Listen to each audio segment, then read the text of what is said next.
il y a aussi, lorsqu'on pense au recrutement puis à la rétention, il y a des efforts d'optimisation qui doivent être faits au sein de nos organisations. Et je vais donner l'exemple à TVA. Qui aurait cru un jour que j'utiliserais des outils d'intelligence artificielle pour bâtir un bulletin de nouvelles?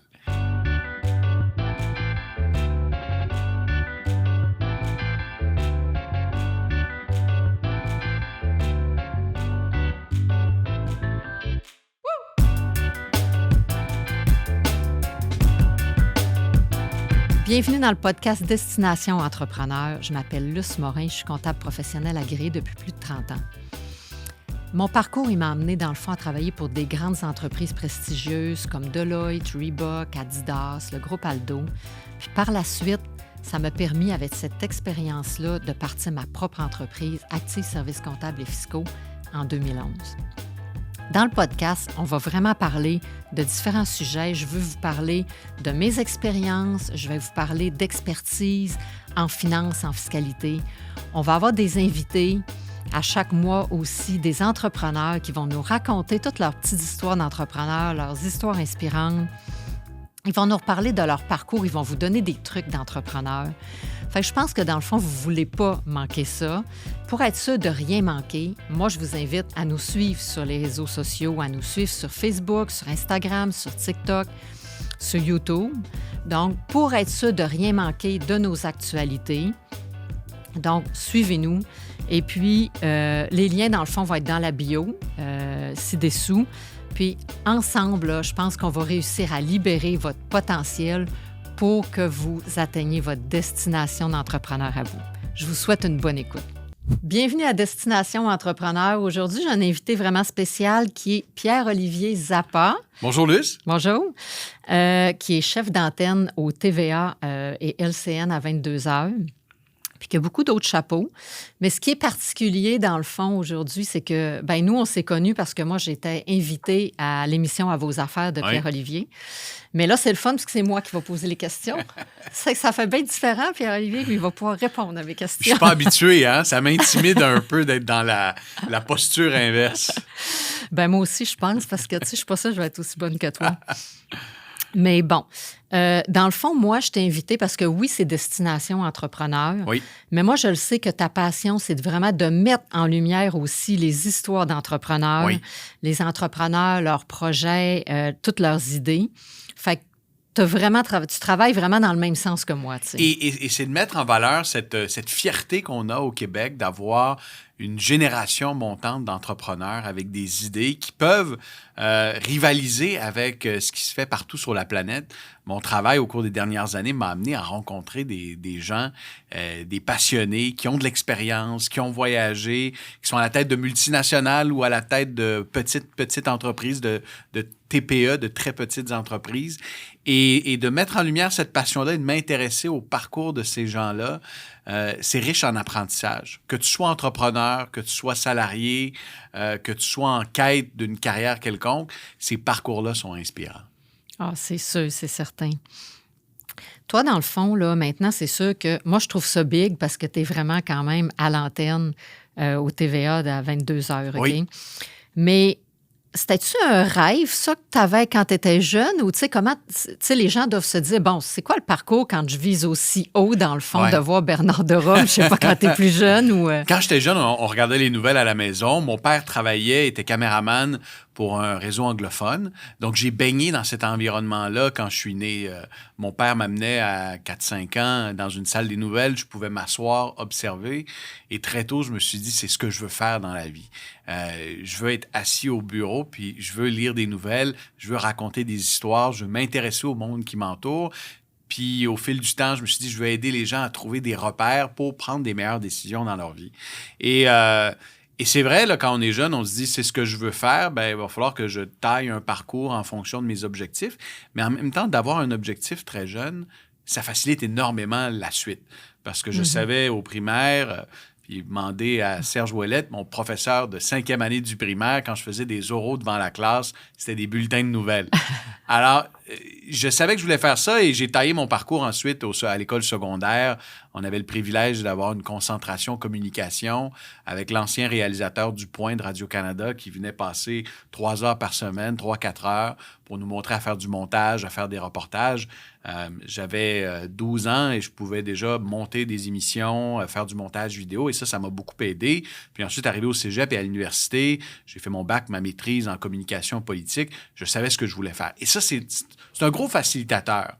Puis je ne mettrai jamais de pression sur mes propres enfants de découvrir leur passion puis de développer leur talent jeune, mais plutôt possible où tu as une idée de ce que tu veux faire dans la vie, ça peut te propulser peut-être plus rapidement puis faciliter des prises de décision dans ton parcours académique. Oui, c'est sûr, parce que, tu sais, quand on a des passions, au moins, on peut s'enligner sur nos passions parce que sans s'en rendre compte, on avance puis on aime ça. Ça fait que, tu sais, c'est pas obligatoirement un chemin puis dire, OK, je veux faire tel métier, mais tu le fais parce que tu aimes ça. T'sais. Tu le fais parce que tu aimes ça, puis le travail, tu n'as pas l'impression de travailler. Et il y a peut-être 2 métiers que je voulais faire dans la vie. Là. Je voulais être prof au secondaire et je voulais être lecteur de nouvelles, chef d'antenne, journaliste. Et j'ai assouvi ces 2 passions-là parce qu'avant d'entrer à TVA, il y a plus de 12 ans maintenant, j'ai enseigné 1 an dans une école secondaire sur la rive sud de Montréal, à Longueuil. J'ai été prof de français, j'ai été prof dans des classes de décrocheurs. J'ai enseigné l'art dramatique aussi. J'étais un enseignant non qualifié. Là, on entend beaucoup parler de ça cette année. Mais j'étais un enseignant non légalement qualifié avec une espèce de brevet temporaire. Et d'avoir cette expérience-là, qui je trouve est très proche de celle du journalisme et de la télé, parce qu'il y a une dimension de spectacle, de pédagogie, d'attirer l'intérêt des jeunes, en l'occurrence dans une classe. Ça a été vraiment une super belle expérience. C'est sûr. Tu as fait aussi l'émission À vos affaires. Tu l'as fait pendant 3 ans, je pense. Hein? Oui, exactement. OK. Tu peux-tu juste nous dire, je sais que ça décortique un peu l'actualité économique, mais peux-tu nous dire c'était quoi le but de l'émission? Ça existe encore, mais là, tu ne l'offres plus cette année. Non, exactement. Mais c'était quoi un peu l'objectif de l'émission? Lorsqu'on m'a confié la barre de l'émission À vos affaires à LCN, c'était effectivement il y a plus de 3 ans, on m'a donné 1 demi-heure de temps d'antenne, et c'est un privilège et un beau luxe. Et on m'a dit, fais de l'économie. Alors, faire de l'économie, déjà le mot économie fait peur. Tu sais, je me remets dans les chaussures que je portais il y a peut-être 6-7 ans. Si on m'avait dit qu'un jour, je m'intéresserais à l'économie, à la finance, à l'entrepreneuriat, je n'aurais pas cru, en fait. Parce que simplement le mot économie fait peur. Mais en même temps, lorsqu'on réalise que l'économie, ce sont avant tout des relations humaines. C'est intimement lié à ce qui se passe en politique. C'est intimement lié aux dynamiques sociales qui nous entourent. Mais c'est là que l'économie devient intéressante parce qu'au-delà des chiffres, il y a des réalités. Et puis c'est ces réalités-là qu'on peut décortiquer pour mieux comprendre l'économie, c'est-à-dire l'organisation de notre société. Et à partir de cette réflexion-là, j'ai bâti avec mon équipe une émission qui s'intéressait à ce que vivent les gens au quotidien, avec comme mission de trouver des repères dans un monde qui évolue tellement rapidement. Puis il y a eu la pandémie, il y a eu l'après-pandémie. Avant la pandémie, c'était le boom, l'économie se portait bien. Ensuite, il y a eu cette grosse période d'incertitude. Et d'accompagner les gens dans ces périodes d'incertitude-là pour les épauler, trouver des repères et les inspirer. Et ça a été ça à vos affaires. Et en toute humilité, ça a été un beau succès. Un succès dont je suis fier, dont mon équipe était très fière, parce que de rassembler autant de monde devant la télé à heure de grande écoute à 18h30 sur une chaîne spécialisée pendant ces années-là, et espérons-le assurément que ça va continuer, c'est un beau fait d'armes. Oui. Puis là, ça t'a permis, c'est là que tu as rencontré, j'imagine, le plus d'entrepreneurs dans ta vie. Et des belles rencontres, des rencontres marquantes, des liens qui se sont tissés avec des gens avec qui je reste en contact, dans des secteurs d'activité qui, a priori, tu sais, ne m'intéressaient pas. La rénovation, l'immobilier, la logistique, le secteur manufacturier, et de voir l'évolution de ces secteurs économiques-là, de voir comment la structure économique du Québec change extrêmement rapidement sous l'impulsion des nouvelles technologies, avec une jeune génération qui pense différemment. Ça a été des rencontres extrêmement enrichissantes. Puis ces rencontres-là, ça va du petit entrepreneur, propriétaire d'une épicerie à Thetford Mines à 16 ans, qui veut aider sa communauté, qui s'est bâti un modèle d'affaires en étudiant au secondaire avec l'aide de son père, puis qui a bâti une épicerie à rabais à Thetford Mines. Puis ça va jusqu'au président du conseil et fondateur de CGI, Serge Godin, qui a plus de 80 000 employés qui œuvrent au sein de CGI aux quatre coins du monde, avec un siège social à Montréal et une fierté qui se reflète partout à travers le monde. Donc, des belles rencontres, des superbes rencontres. Là, tu m'as nommé une ou deux histoires, mais là, j'avais comme question, t'as-tu deux, trois histoires, deux, trois personnes qui t'ont vraiment marqué par leurs histoires d'entrepreneurs dans tes rencontres? Il y a des belles rencontres que j'ai faites. Parmi les plus belles, Luce, à un certain moment, on se questionnait comment peut-on mettre en lumière dans un contexte où le marché du travail est tendu. Tu sais, on parle de la rareté de main-d'œuvre, de la pénurie de main-d'œuvre. Comment on peut mettre en lumière des entrepreneurs qui ont des bonnes idées, qui réussissent à garder leur monde, à motiver leur monde et à recruter des gens plus facilement? Et je me suis dit, j'étais dans le van de TVA avec mon caméraman Jean-René Fortin à l'époque, puis on brainstormait, on se demandait comment on peut mettre ça en lumière. On pourrait inviter des chefs d'entreprise à venir nous parler en studio, on pourrait... Et là, on a eu une idée. On s'est dit, on va remettre un trophée. On va lancer un concours à travers le Québec, le patron de la semaine. Et on va demander aux employés, si vous êtes fiers, si vous êtes contents de travailler pour votre patron, si vous trouvez que votre patron, c'est le meilleur au Québec, inscrivez-le au concours, puis on va aller le prendre par surprise le vendredi matin. Et j'adore le vendredi parce que c'est annonciateur du week-end, mais j'adorais mes vendredis parce que je partais très tôt le matin et je me déplaçais aux quatre coins du Québec pour récompenser, prendre par surprise un entrepreneur avec la complicité de ses employés.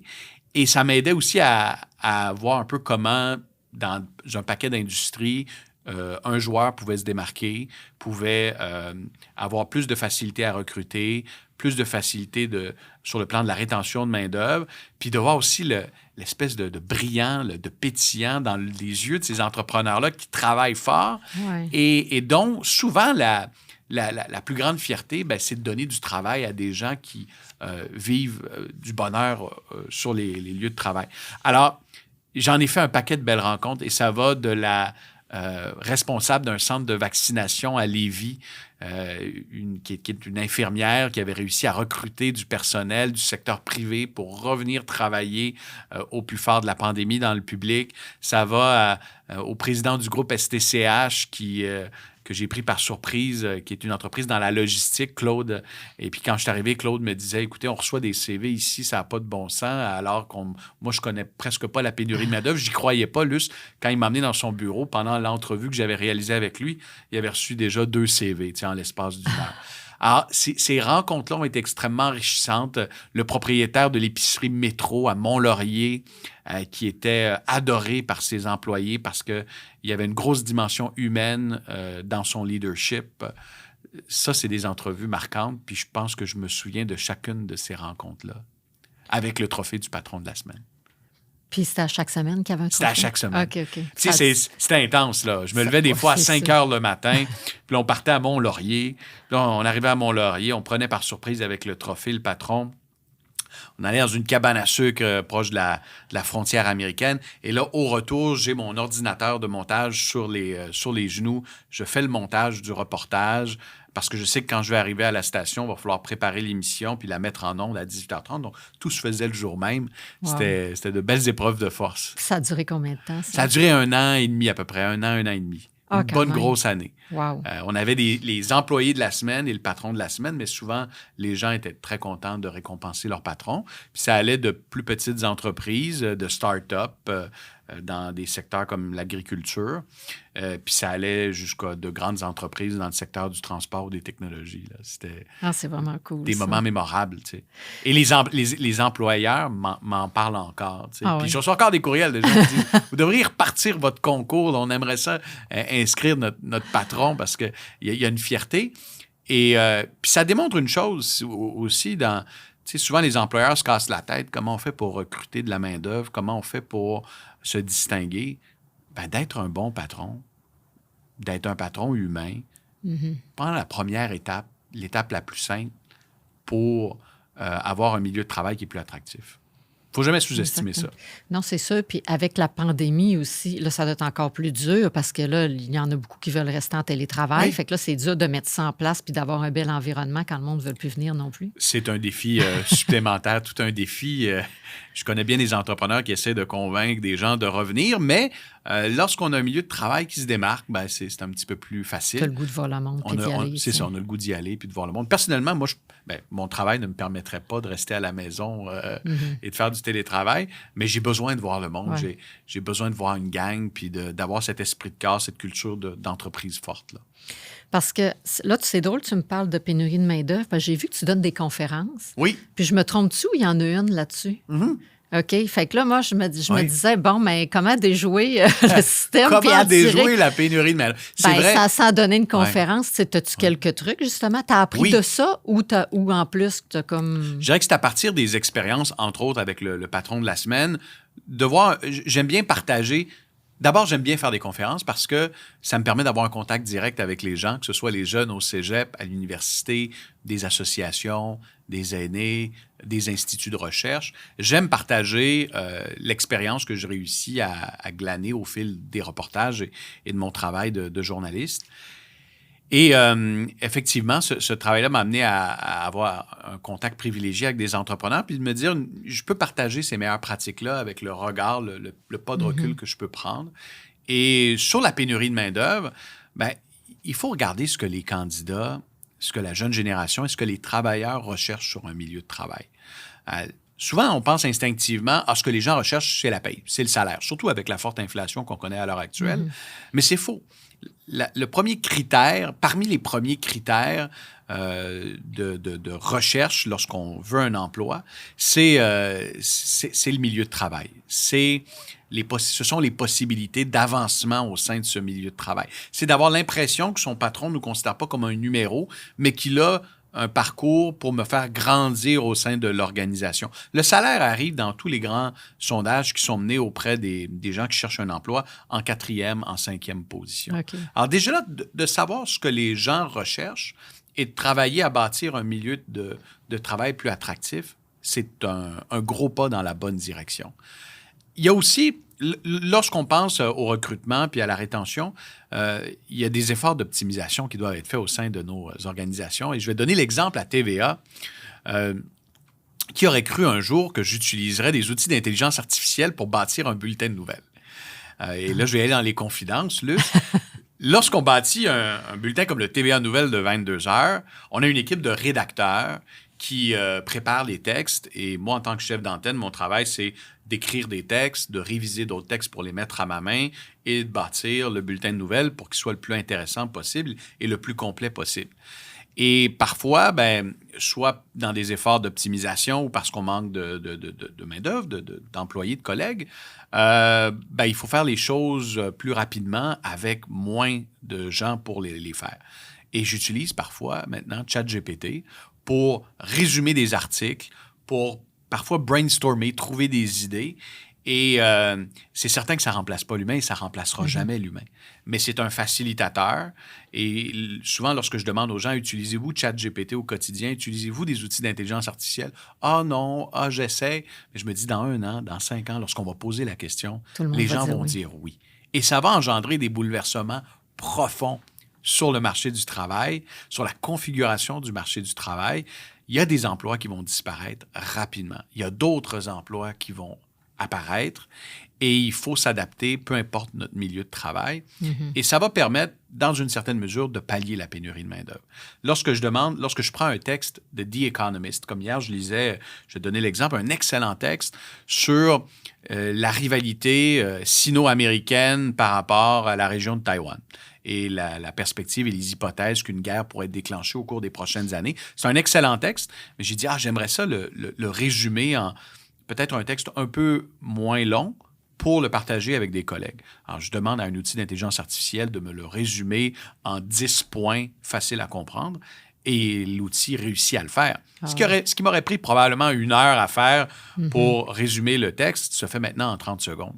Ces outils-là sont à portée de main et nos organisations doivent saisir ces opportunités-là pour être plus efficaces et plus productives, tout en gardant en tête que ça ne remplacera jamais l'humain, mais que ça va créer de nouvelles possibilités pour les travailleurs avec des tâches qui risquent d'être plus stimulantes dans certaines organisations. C'est sûr. Je ne sais pas si ça va venir comme ça d'un chiffre de nos résumés, nos calculs. Puis Je pense que oui. Ouais, peut-être. Mais ça ne remplacera jamais l'humain. Il va toujours avoir besoin d'un opérateur. Puis il faut toujours de toute façon valider, vérifier, puis mettre ça en notre main aussi parce qu'il peut y avoir des mots, des trucs qui te ressemblent. Mais il y a des gens qui sont stressés, on va se le dire. Il y a des gens qui sont stressés.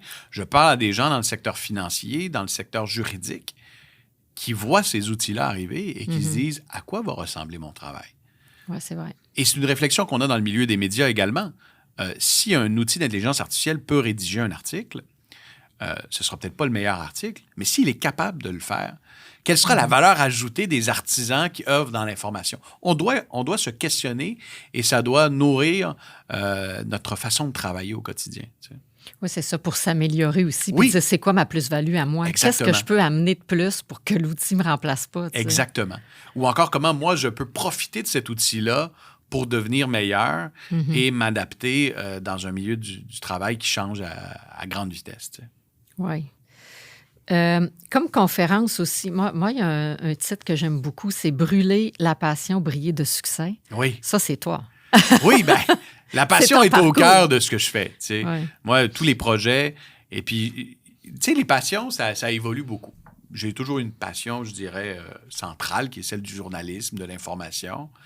Mais, tu sais, on peut développer plein de passions autour de soi, puis cette passion-là nous amène à faire des découvertes. Tu sais, je vais te donner un exemple. Avant la pandémie, là, j'étais zéro manuel. Je n'étais pas un gars, là. Ma blonde me demandait de réparer le lave-vaisselle, là, puis ça terminait en catastrophe. Là, ou encore, va poser un cadre, Pierre-Olivier, là, bonne chance. Là, ça me prenait une bonne heure. Aujourd'hui, j'adore faire des rénovations. J'adore construire. J'ai bâti un gazebo à la campagne il y a 2 étés. C'est quelque chose... Quand ma blonde arrive avec un projet, il faudrait construire peut-être un mur, faire quelque chose, un réaménagement. J'aime vraiment ça. Et j'ai développé une passion pour ça. Puis les outils, puis avoir dans le garage, puis j'ai pas tel outil, ou j'ai découvert tel magasin qui vend des matériaux de construction moins chers. Je vais pouvoir faire tel projet à la campagne ou ça. J'adore ça. Cette passion-là, si on m'avait dit que je la développerais il y a 5 ans, mes parents, mes amis, ma blonde, mes 2 enfants auraient dit « Vous êtes fous, jamais il va tenir un marteau de sa vie. » Aujourd'hui, je me dis, un jour, si j'avais l'opportunité de suivre un cours de charpentier-menuisier, je triperais à fond, j'aimerais vraiment ça. Alors, signe que ces passions-là sont évolutives, puis tu sais, je trouve que la vie est plus belle avec quelques passions. Non, exactement, c'est ça. Il n'y a pas juste le travail. C'est le fun quand, justement, Oui. notre travail est une passion aussi. Oui. Puis après ça, ben, si on fait plein d'autres choses qui nous passionnent dans notre vie... Oui. Parce que toi, tu te dis aussi, tu es un gars de projet. Là. Je pense pas que tu es un gars qui s'assoit sur son divan à écouter la télé. Ben, j'y regarde la télé, c'est sûr que tu la regardes. Mais maintenant que ça, c'est du travail quand même. Oui, pour toi, là. Oui, tout à fait. Mais c'était pas un bon exemple parce que dans ton cas, c'est ça, tu regardes la télé. Là. Mais c'est rare que je m'assoie. Ben, j'aime bien m'asseoir là, puis me reposer, puis c'est des moments importants, mais j'adore avoir des projets. Puis je pense que ma blonde le sait. Là, cet été, on a profité des vacances, mais quand elle voyait que je commençais à tourner un peu en rond, elle m'amenait des projets. Et c'est bien parfait comme ça. C'est ce que j'aime. Puis j'aime aller au bout de ces projets-là. Puis j'aime quand les choses sont bien faites. J'ai un petit côté perfectionniste aussi. Alors, c'est parfois une qualité, c'est parfois un défaut, mais c'est de la façon... On vit avec les deux. Exactement. Alors, si tu as besoin de réno à la maison, comme ce soit... Bon. J'ai pas mes cartes, là, on est en train d'être filmé. Alors, mais si j'ai mes cartes un jour, j'offrirai mes services. Surtout que c'est dur à trouver, hein, des gens qui font des travaux ces temps-ci. Oui. Heureusement, il y a peut-être 3 ans, au début de la pandémie, tu te souviens, il y avait la folie des chalets. Mm-hmm. Ma conjointe que j'ai rencontrée quand j'étais jeune m'a toujours dit, avec moi, tu pourras assouvir bien des passions, tu pourras avoir plein de projets, mais jamais on aura une maison à la campagne. Jamais. Et comme bien des Québécois, un matin, au début de la pandémie, elle s'est levée, elle m'a dit, sais-tu quoi, on a 2 enfants, on va peut-être moins voyager, j'aimerais ça avoir une maison à la campagne. Je pensais que, je me suis dit, mon Dieu, la Terre vient d'arrêter de tourner. Ma blonde qui a une aversion pour les insectes, pour le parfum de la forêt et tout. Et on s'était mis à l'époque à magasiner une maison de campagne. Et là, c'était comme le début de la folie, là.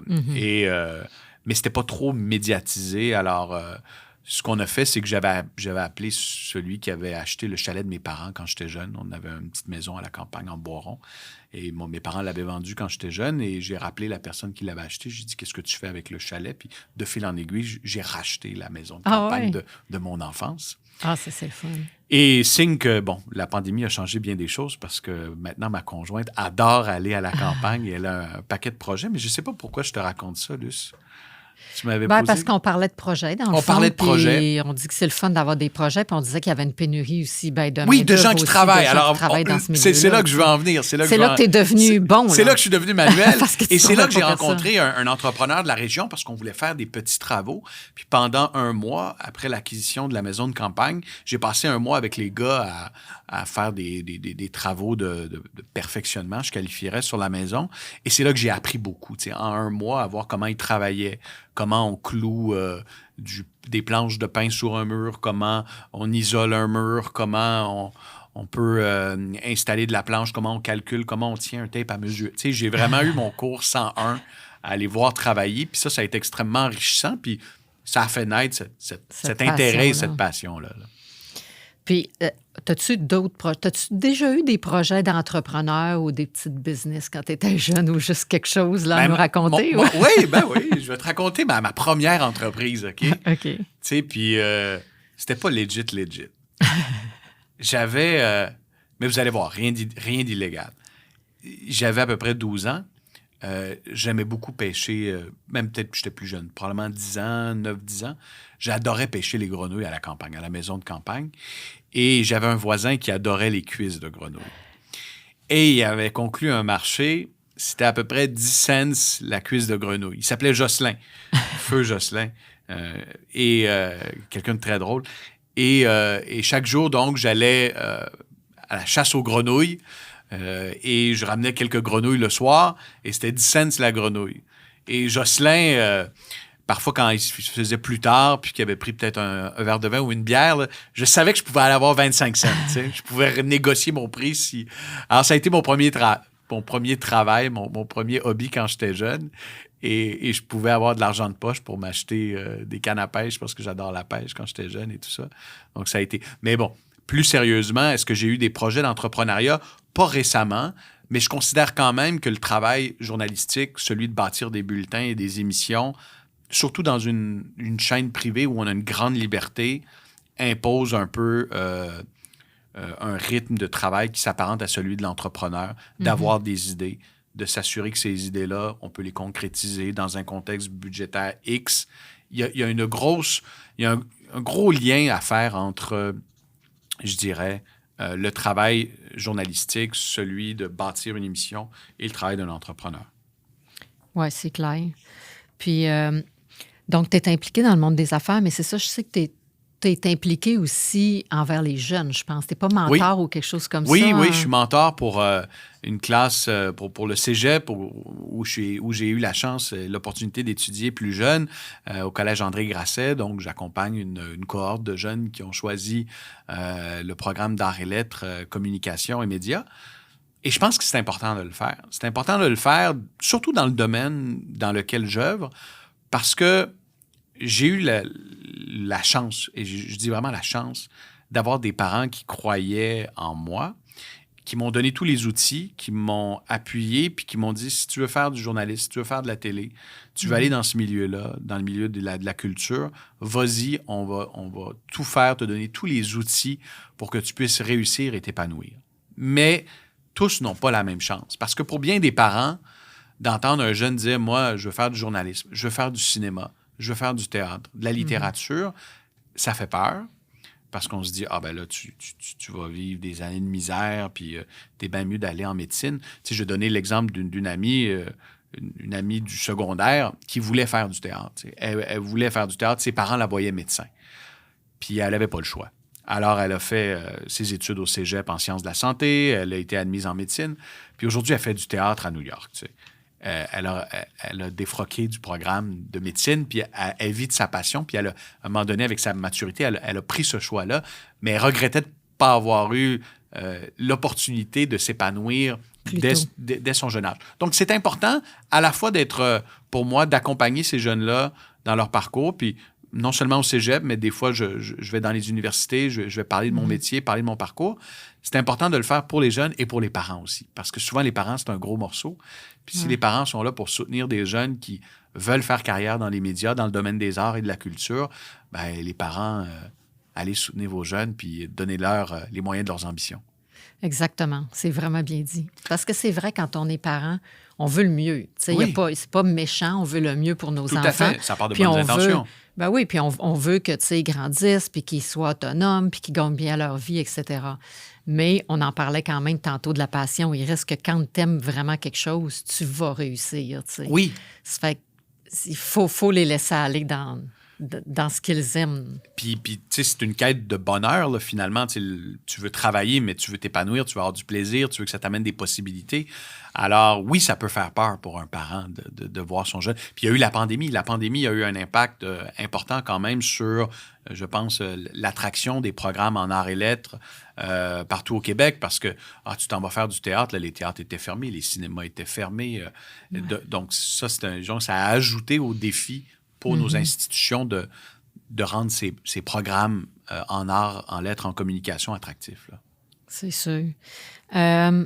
Là, tu es quand même, moi, je te considère comme un entrepreneur, entre guillemets, parce que, tu sais, travailler dans ce milieu-là, c'est pas facile. Faut que tu crées tes jobs, faut que tu crées tes projets. Tu sais, t'es pas arrivé là du jour au lendemain. Mais c'est beaucoup de travail, puis c'est pas des heures toujours faciles. Non. Comment tu fais pour concilier travail, famille? Parce que c'est sûr qu'un bulletin de 22 heures, t'es pas là le soir chez vous. Fait que comment ça fonctionne, ton... En télé, les quarts de travail sont tous un peu à contresens. Soit tu travailles de matin. J'ai déjà été présentateur de nouvelles à l'émission Le Québec matin. Je me levais à 1h45 le matin. Souvent, je me couchais à 21h. Je faisais une petite sieste. C'était un quart de travail difficile. J'ai travaillé, j'ai fait l'émission À vos affaires. Je n'étais pas là pour souper. Souvent, je n'étais pas là le matin non plus. Je partais très tôt. Je n'avais pas le temps de... Alors, une fois qu'on sait qu'on va travailler dans ce milieu-là et que les horaires ne seront pas faciles, ben, il faut que tu aies des proches qui soient compréhensifs, flexibles et qui soient prêts à embarquer aussi dans cette aventure-là. C'est un travail d'équipe. Ma conjointe est extraordinaire. Elle m'a toujours soutenu dans tout ça. Les enfants le comprennent aussi. Tu sais, mes enfants savent que papa n'est pas là le soir. On va faire un FaceTime. On va se parler. On va se voir le matin à l'occasion. On se voit beaucoup les fins de semaine. J'ai aussi le privilège d'avoir des belles vacances. Donc, les vacances, je les consacre aux enfants. La fin de semaine aussi, c'est sacré à la maison. C'est avec les enfants. Donc, oui, ça impose beaucoup de flexibilité pour la famille et de compréhension. Puis, j'ai mes parents qui sont très proches aussi et qui sont jamais trop loin pour être là pour les enfants et la famille, tu sais. OK. Puis ton père, comme tu le disais, il était dans ce milieu-là aussi. Donc, moi, j'ai vécu ça. Très bien. J'ai vécu mon père qui partait. Puis mon père, évidemment, on était à l'âge d'or aussi de la télévision où c'était les grandes productions, les voyages. Mon père a travaillé sur des émissions à l'époque, certains s'en souviendront, Travel à CFCF, où il partait en voyage une semaine ou deux, il revenait. Mon père était caméraman quand on était jeune. Il finissait sa journée aux nouvelles à CFCF. Il allait filmer le Canadien, il allait filmer les expos, la Formule 1, il travaillait énormément. Donc, j'ai été inspiré par mon père, qui est un travaillant, qui a toujours travaillé très fort. Et son amour et son implication, son engagement, sa bienveillance ont toujours été à 100%. Et c'est ce que j'essaie de faire avec mes enfants, c'est que t'as beau ne pas être là tous les soirs, puis ne pas être là comme tu voudrais peut-être, mais si tu les aimes, tu leur donnes tous les outils, tu es proche d'eux, puis que tu t'assures qu'ils ont des bonnes valeurs puis qu'ils ont le cœur à la bonne place, ben tu fais ton travail de père. Je pense que s'ils voient aussi que toi, tu es heureux, ils vont être heureux, tu sais. Puis ils sont contents. Quand je les amène à TVA au bureau, là, vous devriez voir leurs yeux. Là, ils sont impressionnés. Ils ont quel âge encore? 4 ans et 7 ans. Okay. Bientôt 8. Oui, ils sont impressionnés. Ils aiment beaucoup venir au bureau avec papa, s'asseoir sur le bureau. Ils me font penser un peu à moi quand j'étais jeune et puis que je venais dans une salle des nouvelles. Pour eux, c'est vraiment un environnement. Ils en sont fiers. Tu sais. Ben, c'est le fun aussi à découvrir comme Oui. environnement. Là. Mais ta mère, elle faisait quoi? Ma mère, elle est restée à la maison lorsqu'on était jeune Mhm. parce que l'horaire de mon père était atypique en télévision. Et ensuite, elle a travaillé aussi un peu en télévision avec où mon père travaillait. Donc, les deux ont travaillé en télévision. Mais oui, ma mère a été proche de nous. Elle a été là, elle était avec nous jusqu'à temps qu'on arrive au secondaire. Ce qui a été un beau luxe. J'ai vraiment apprécié ces années-là. Puis j'ai encore un très beau lien avec ma mère qui est aussi ma voisine, donc ça tombe bien. Et, Ça, quand tu dis qu'elle était proche, elle est vraiment proche. elle est vraiment proche, puis elle est restée proche. Puis elle est aussi ma meilleure critique, là, donc... lorsqu'il y a quelque chose qui ne fonctionne pas. Elle te le dit? Ouais, Elle t'appelle, genre? Oui, elle Ça m'appelle. n'a pas d'allure, ce que tu as dit? Oui, ça n'a pas d'allure, ou tu as l'air fatigué, ou telle nouvelle, ouais, je ne suis pas certain, ou tel reportage, tu aurais peut-être pu aborder telle angle. Donc oui, mes parents sont mes meilleurs critiques. Ils ont l'œil aiguisé. Oui, j'aime ça. Ouais. Ah oui, oui. Oui, parce que ça te prend quelqu'un... Tu sais, il y a beaucoup de gens qui sont francs dans ce milieu-là, puis qui vont te donner des commentaires et leur juste, mais d'avoir vraiment leur juste. Tu sais, quelqu'un qui t'aime, puis qui veut le meilleur, puis qui va te dire ça marche pas, ou t'as fait telle erreur, ou c'est excellent, vas-y, continue, c'est un bon filon, ou c'est important de prendre le pouls des gens qui t'entourent pour savoir si t'es dans la bonne voie, là. Oui. J'aimerais ça qu'on regarde un peu les étapes de ta carrière, parce que là, on sait que tu es rendu aux nouvelles, mais tu as commencé où, dans le fond? Moi, j'ai commencé... Faisons mon CV. Comme si je devais faire mon CV. Exact. Comment ça a Et commencé? j'aime ça l'écrire sur mon CV. Mon premier job, j'étais en secondaire 5, c'était à la quincaillerie Rona. Donc, je travaillais dans une petite quincaillerie. Je brassais de la peinture. Ça a été extrêmement formateur. Ça a été un emploi étudiant que j'ai adoré. J'étais au salaire minimum. Et à un moment donné, j'ai eu une opportunité de travailler à la SAQ. Et pour le même travail de caissier et de vendeur, je doublais mon salaire. Alors, je suis allé travailler à la SAQ lorsque j'étais au cégep et à l'université. De superbes conditions, un milieu de travail exceptionnel et surtout, j'ai développé un intérêt, une passion pour... Les vins. Pour les vins.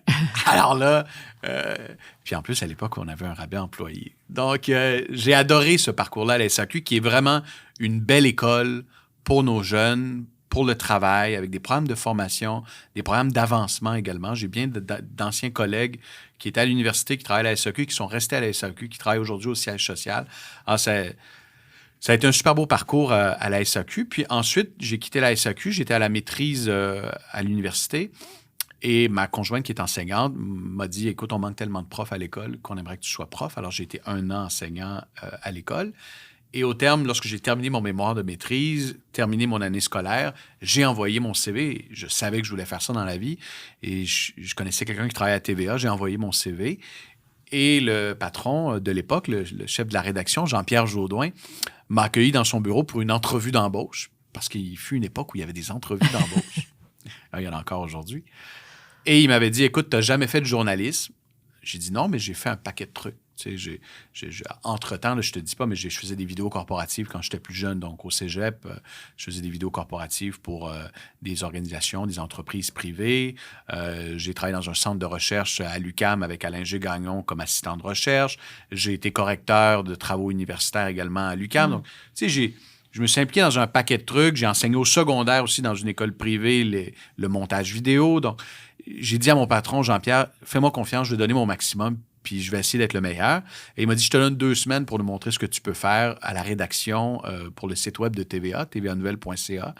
Et après 2 semaines, on m'a dit que je pouvais continuer. Puis ensuite, j'ai vraiment aimé la façon dont à TVA, on a bâti un parcours pour que je puisse toucher à un paquet de trucs. Puis qui t'a fait grandir, comme qui tu m'a fait parlais grandir. tantôt. Tu sais, Oui. quand tu es en place que tu n'as pas la chance de grandir, à un moment donné, tu te tannes, mais toi, tu as eu l'opportunité de grandir. Et j'en suis très reconnaissant à Jean-Pierre Jaudoin qui, lorsqu'il m'a embauché, savait ce que je voulais faire dans la vie. Il savait que je voulais être à l'antenne, faire du journalisme. Mais il m'a dit, fais-moi confiance, tu vas toucher un paquet de trucs. Et j'ai commencé à la rédaction pour le site web de TVA. Ensuite, j'ai été à la recherche, j'ai été recherchiste. J'ai adoré ça. J'ai travaillé avec Claude Poirier, travaillé avec Mario Dumont. J'ai travaillé avec Pierre Bruno. Et ensuite, de la recherche, je suis passé à la rédaction. Donc, au travail, quand on écrit les bulletins de nouvelles, là, je me suis mis à acheter des livres américains, comment écrire des textes de bulletins de nouvelles, Et ensuite, mon patron m'a dit, écoute, après le poste de rédacteur, on va t'essayer en ondes. Donc, j'ai commencé à être journaliste les week-ends, puis une campagne électorale qui a été déclenchée. J'ai travaillé pour la campagne électorale. Ensuite, j'ai été amené à faire des enquêtes à l'émission JE. Après ça, la présentation des nouvelles le matin. Puis un jour, on m'a dit, veux-tu faire de l'économie à TVA? J'ai accepté de faire de l'économie. On m'a envoyé à l'Assemblée nationale couvrir la scène politique. On m'a envoyé à Ottawa au Parlement en remplacement. Et puis ensuite, on m'a confié ultimement l'émission À vos affaires, puis le bulletin du TVA Nouvelles de 22 heures. C'est-tu dur de faire... Tu as étudié quand même, je pense, en politique aussi. Hein? C'était Oui. Communication politique, puisque couvrir la politique, tu sais, moi, je serais nulle. Là. J'ai adoré ça. Ça ne doit pas être évident. Là. C'était encore là une expérience incroyable d'être à l'Assemblée nationale. Le travail de correspondant parlementaire en est un qui est fascinant.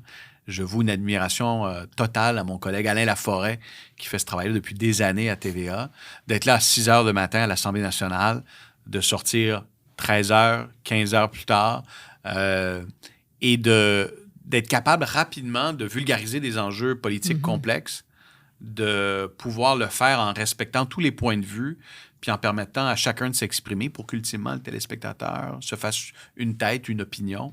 C'est un travail qui est extrêmement enrichissant puis qui est très valorisant. J'ai adoré ce travail-là à l'Assemblée nationale. Est-ce que je l'aurais fait pendant des années? Peut-être pas, parce que j'avais une image aussi romantique de la couverture politique. Mais c'est un travail qui est extrêmement exigeant et qui te demande d'être disponible presque 24 heures sur 24, un peu comme un politicien. Tu sais, un correspondant parlementaire a le même agenda qu'un politicien. Oh oui, ça suit les crises puis les Oui, les exactement. drames. Et moi, la couverture politique, c'était naturel, effectivement, parce que j'ai étudié à la faculté de sciences, dans une faculté de sciences politiques, et j'ai fait un bac bidisciplinaire et une maîtrise, en quelque sorte, bidisciplinaire, où on parlait de communication et de sciences politiques et de sociologie politique aussi. OK. Ouais, je pense que j'aime mieux les chiffres. Je pense que c'est plus facile pour moi. Ah, tu vois, moi, c'est totalement le contraire. Tu me plonges dans de la philo politique, tu me demandes de lire Heidegger ou un autre philosophe, puis tu me demandes ensuite de sauter dans les chiffres. Ça, je vais avoir plus de misère. Mais t'es-tu à ton affaire, toi? Ah, ça, c'est une bonne question. Est-ce que je suis à mon affaire? C'est drôle, hein, Luce, parce que j'avais la discussion avec un de mes amis en m'en venant en auto. Puis, tu sais, on parlait de placement, puis de comment va la bourse en ce moment. Puis, on avait une petite jasette. Puis, je disais à mon ami, je disais, écoute, souvent, je donne pas de conseils à mes amis, mais souvent, je vais émettre des opinions sur ce qui se passe et tout. Puis, rarement, je vais suivre ce que je dis. Rarement, les babines suivent les bottines. Oui, je suis à mes affaires. Oui, je suis à mes affaires. Oui, je profite des comptes enregistrés puis des stratégies fiscales qui sont à notre disposition pour... Mais est-ce que je suis au top? La réponse est non. OK. Tu sais, Mais tu fais tes impôts dans les temps. Ah oui, je fais les impôts dans le temps, mais est-ce que je prends assez de risques, par exemple, dans la gestion de mes affaires? La réponse est non. Est-ce que je suis un peu trop prudent? Souvent, la réponse est oui. Est-ce que si à rebours, je m'étais écouté, on peut toujours... C'est facile de refaire l'histoire, mais sur le plan de la prise de risque, là, je dirais que je suis peut-être passé à mes affaires, puis que quand on n'est pas à quelques mois, quelques années de la retraite, c'est le temps de prendre des risques, puis on des risques calculés. Des risques Non, calculés, c'est ça. tout à fait. Exact. Pas des risques Non. écervelés. Oui, exact. Tu as toujours un bon terme. En plus, c'est comme poétique. Ça rime ton affaire. J'ai lu, en tout cas, t'es sûrement à ton affaire ou t'étais à ton affaire plus jeune, parce que j'ai vu que tu as eu des bourses puis que tu as eu des prix. Je ne sais pas si c'est partout où tu as passé dans les écoles, mais on dirait qu'il y en a eu pas mal. Là. Ça fait que t'étais-tu comme un étudiant modèle ou... Peut-être que c'est mon côté... j'évoquais que je suis perfectionniste, je suis quelqu'un qui aime le travail bien fait, avec un certain côté où j'aime la compétition, mais aussi parce que j'ai l'impression de m'accomplir pleinement lorsque les résultats viennent avec. Puis ça vient de quand j'étais jeune. Pour moi, c'était valorisé à la maison. La réussite scolaire était valorisée. Pas à l'excès, parce que j'ai des amis où c'était à l'excès, puis quand tu arrivais avec un 95, c'était pas assez. Chez moi, tu arrivais avec une note. Est-ce que tu as donné ton maximum? Est-ce que tu es allé au bout de ce que tu pouvais faire? Si la réponse était oui, tapaient la tape dans le dos et tu étais félicité. Et ça m'a amené à une volonté de me dépasser et de bien réussir sur le plan académique, tout en étant impliqué à la fois dans la vie étudiante puis au sein de ma communauté. Pour moi, l'implication a toujours été très importante parce que tu peux travailler pour ta petite personne, mais si ça ne bénéficie pas aux gens qui t'entourent, ben, ça ne sert pas à grand-chose, tu sais. T'étais-tu genre dans les radios étudiantes ou des Oui, trucs j'étais comme ça? dans la radio étudiante au secondaire. Au secondaire, j'étais très impliqué dans des programmes d'éducation humanitaire à l'étranger. Donc, ça m'a amené à voyager dans des pays d'Amérique latine comme la République dominicaine, dans les bidonvilles, dans les champs de canne à sucre. Ça m'a vraiment ouvert à un paquet de réalités et d'enjeux à l'international qui méritent plus d'attention. Cette implication-là, j'ai investi beaucoup de temps et beaucoup d'énergie. Et encore à ce jour, lorsque une organisation dont la mission me touche me demande de m'impliquer, je le fais. Récemment, ça a été avec l'Académie Zénith, qui est une formidable OSBL qui offre du soutien et des services aux gens qui ont un handicap et qui ont plus de 21 ans, qui ont une déficience intellectuelle avec ou sans handicap physique. Parce que malheureusement, au Québec, quand on passe 21 ans, on ne va plus à l'école, on est coupé de la communauté et parfois, les parents n'ont pas tous les outils pour nous permettre d'avoir une vie active. Et cette organisation-là, à Longueuil, sur la rive sud de Montréal, avec Maryse, se consacre à offrir des services à plusieurs dizaines de bénéficiaires. Et c'est formidable. Puis quand on me demande de m'impliquer, de donner du temps, d'animer une soirée bénéfice, tout ça, je le fais avec grand bonheur et grand plaisir. As-tu d'autres implications comme ça, autant au niveau entrepreneurial avec des gens ou que ce soit en bénévolat ou... Mon bénévolat, je le fais avec eux pour l'instant. C'est certain que je fais du mentorat avec parfois des jeunes collègues, avec la classe de cégep. Et je ne vais pas me ramasser avec 100 courriels demain, mais souvent, quand un jeune me demande « Est-ce que je peux venir voir ton travail? Est-ce que je peux t'accompagner une journée? Est-ce que j'ai un projet étudiant? J'aimerais ça que tu viennes dans notre classe ou que tu m'accordes une entrevue. » T'aimes ça? J'aime ça. Je l'accepte parce que d'autres l'ont fait pour moi avant. Quand j'étais jeune, au secondaire, Claude Mayotte de RDS avait accepté de m'accorder une entrevue pour un projet de secondaire 3. Et ça avait été formidable. J'étais à la RDS. Je voulais être journaliste sportif à l'époque. Claude, qui a une formation d'avocat, m'avait accueilli, avait été extrêmement généreux. Donc, c'est important pour moi d'avoir ça en tête parce que en secondaire 2, j'étais allé à LCN, Luce. On avait une visite guidée à LCN lorsque j'étais en secondaire 2. Et Pierre Quentin, qui était présentateur de nouvelles à l'époque, m'avait assis sur le desk de LCN pendant une pause publicitaire. Puis il m'avait dit, lis quelques textes. Tu sais. Puis là, je m'étais assis. Puis là, j'avais lu les textes. Je m'en souviens comme si c'était hier. J'avais 12 ans.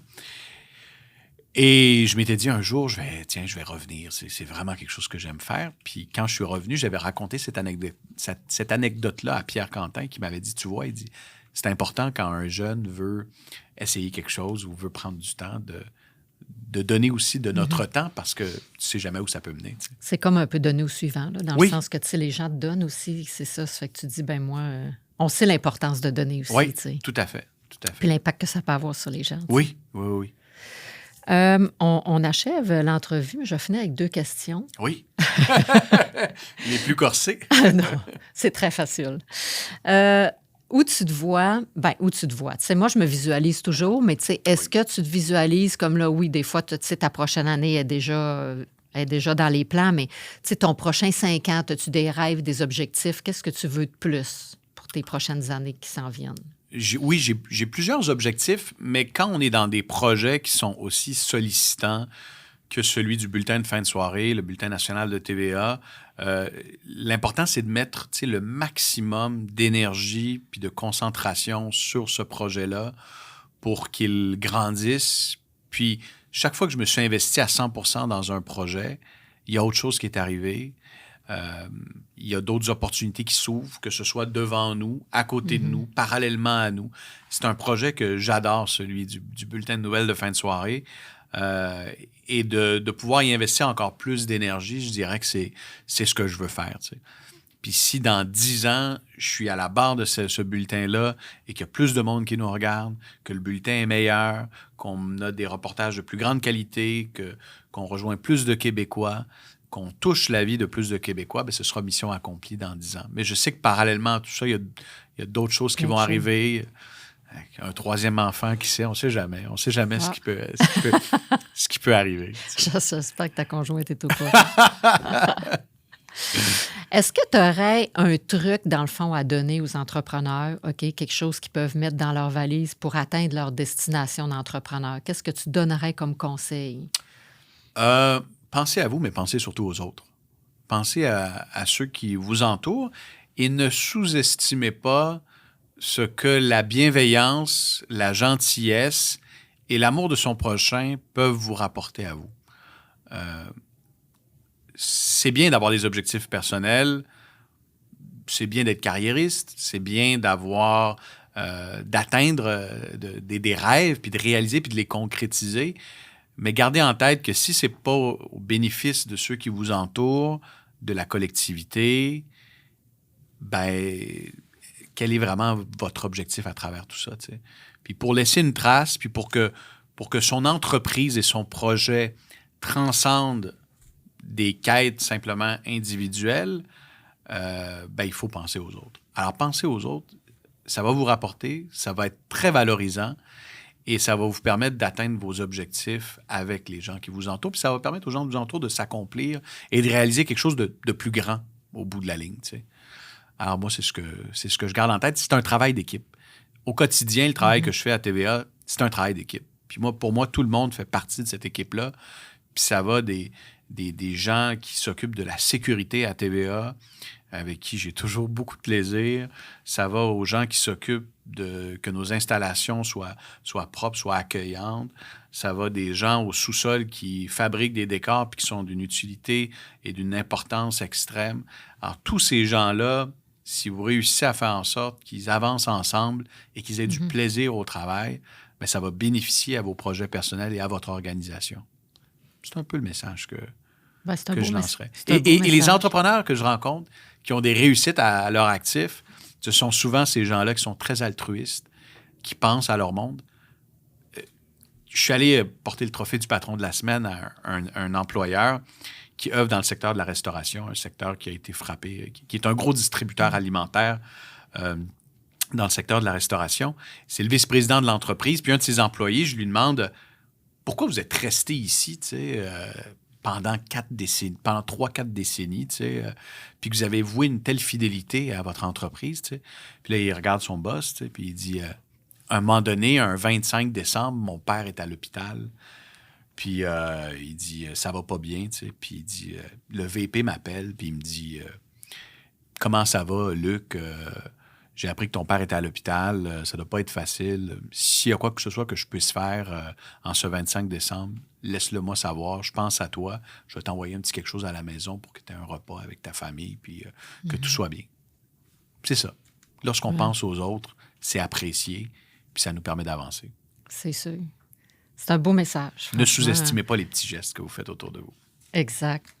Voilà. Mais puis ça termine notre entrevue. T'as passé vite, Luce? Ben oui, mais là, je sais pas, on est dans les délais. On est dans les délais, mais on est moins timé qu'aux nouvelles. Là, oui. J'ai pas d'oreillette. On est plus, c'est ça. Habituellement, j'entends le 3, 2, 1. Puis si tu dépasses le 1, ben désolé, c'est terminé. Ça a coupé.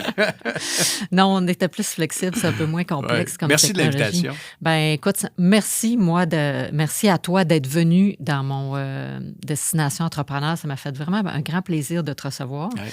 Puis je sais que tu es occupé puis que tu as pris le temps de venir. Ça fait que j'apprécie beaucoup. Bon succès à toi. Merci beaucoup. Donc, ça termine notre émission aujourd'hui de Destination Entrepreneur. À une prochaine.